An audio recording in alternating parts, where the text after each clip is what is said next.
New York کے علاقے Brooklyn میں اپنے روزگار کی تلاش میں نکلے 70 سالہ ٹیکسی ڈرائیور دل کا دورہ پڑنے کے باعث جاں بحق ہو گئے۔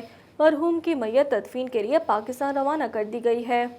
نیو یارک میں کئی عرصے سے مقیم پاکستان سے تعلق رکھنے والے 70 سالہ رانا محمد اسحاق 2 روز قبل حصول روزگار کے لیے حسب معمول اپنی ٹیکسی چلا رہے تھے کہ بروکلن میں ایک مقام پر ان کی طبیعت خراب ہوئی اور وہ چل بسے۔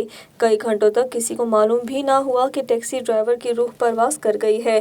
ایک راہگیر کو رانا محمد اسحاق کو دیکھ کر خاصی تشویش ہوئی تو اس نے رک کر پولیس کو بلایا اور پھر پولیس نے محمد اسحاق کو ہسپتال پہنچایا، جہاں ڈاکٹرز معائنہ کرنے کے بعد انہیں مردہ قرار دے دیا۔ ڈاکٹروں کے مطابق مرحوم کی موت ہارٹ اٹیک کی وجہ سے ہوئی۔ مرحوم رانا محمد اسحاق پاکستان کے صوبے پنجاب کے ضلع ننکانہ صاحب سے تعلق رکھتے تھے۔ نیو یارک میں پاکستانی قونصل خانے نے مرحوم کے جسد حاقی کو ننکانہ صاحب روانہ کرنے کے لیے ایمرجنسی پاسپورٹ کا اجراء کیا، جس کے بعد محمد اسحاق کی میت نیو یارک کے جی ایف کینیڈی ایئرپورٹ سے ان کے لواحقین کے پاس پاکستان کے لیے روانہ کر دی گئی ہے۔ محمد اسحاق کے اچانک انتقال پر ان کے دوست بہت غمزدہ ہیں۔ پاکستانی کمیونٹی نے مرحوم کی مغفرت اور بلندی درجات کی دعا کی۔